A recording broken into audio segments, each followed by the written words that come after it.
Selamat datang pada video presentasi saya yang berjudul Analisis Kegagalan Operasi Motor Vibrating Feeder dengan metode FMEA dan FTA untuk meningkatkan kinerja operasional loadout CHF3 di PT EKYZ.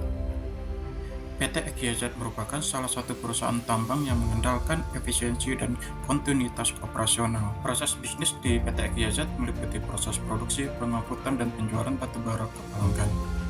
Kelancaran operasional CHF3 di jalur loadout berperan penting sebagai fokus utama pada kelancaran proses pengiriman batubara. Di balik alur distribusi material tambang PT EKYZ, motor vibrating feeder memegang peran krusial. Ketika gagal, produksi pun bisa terhenti. Vibrating feeder merupakan salah satu unit yang berperan penting sebagai transfer utama batubara. Pengaturan kecepatan aliran batubara menggunakan vibrating feeder mempengaruhi besarnya nilai klorid tonase batubara yang menuju ke conveyor belt agar tercapai target waktu pengisian batubara ke gerbang kereta api. Namun, situasi yang dihadapi saat ini adalah ketidaktercapaian pemenuhan klorid batubara ketika operasional pengisian berlangsung. Hal ini disebabkan oleh akibat kegagalan operasi pengeluaran material batubara dari unit vibrating feeder. Divisi Satuan Kerja Electrical Department PT EKYZ melakukan identifikasi masalah dan pendekatan analisis yang terjadi pada unit motor vibrating feeder. Data halangan tercatat di dalam laporan harian oleh tim Electrical Troubleshooting CHF Bangka Barat. Terdapat halangan kegagalan operasi pada unit vibrating feeder, terutama pada kerusakan motor vibrating feeder.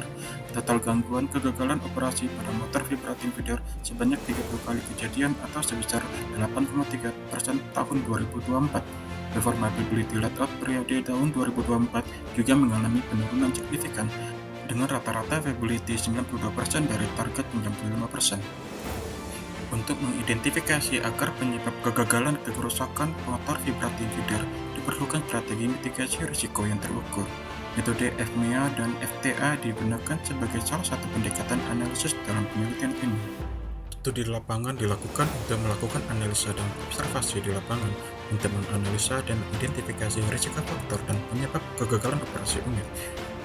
Pengumpulan data dilakukan dengan menggunakan data primer, yaitu studi wawancara bersama ahli perawatan, serta data sekunder melalui data historis laporan halangan kerusakan unit yang terjadi. Hasil analisis risiko dengan FMEA diolah berdasarkan penilaian kuesioner di lapangan, yang selanjutnya dapat ditentukan nilai Risk Priority Number atau RPN.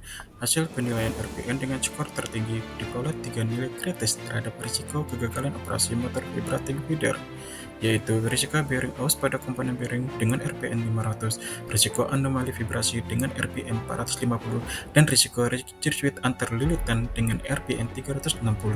Komponen dengan nilai RPN tertinggi kemudian akan dilakukan identifikasi lebih lanjut pada akar penyebab kerusakan dengan analisis menggunakan metode FTA. Permodelan FTA atau Fault Tree Analysis menggambarkan susunan dari top event sampai kejadian dasar atau basic event. Hasil analisis FTA diperoleh sebagian besar akar penyebab berasal dari kelemahan sistem perawatan, ketidakteraturan manajemen inspeksi, dan sistem proteksi operasional.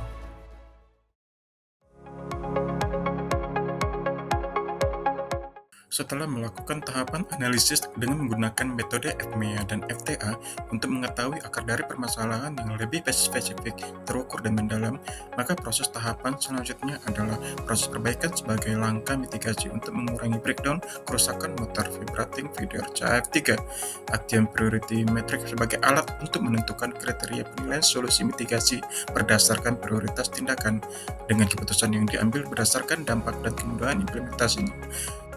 Implementasi perbaikan dilakukan pada optimalisasi pola dan sistem operasi kerja motor vibrating feeder. Merancang desain visual antarmuka operasi motor vibrating feeder. Pengawasan dan inspeksi berkala pada instalasi motor vibrating feeder. Penjadwalan pelumasan dan inspeksi rotasi flywheel secara berkala.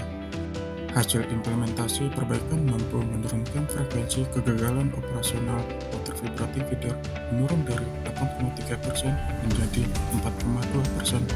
Performa operasional di sisi availability meningkat dari 92% melebihi atau mencapai target 95% untuk loadout CHF3. Demikian video presentasi penelitian saya. Terima kasih telah menyaksikan.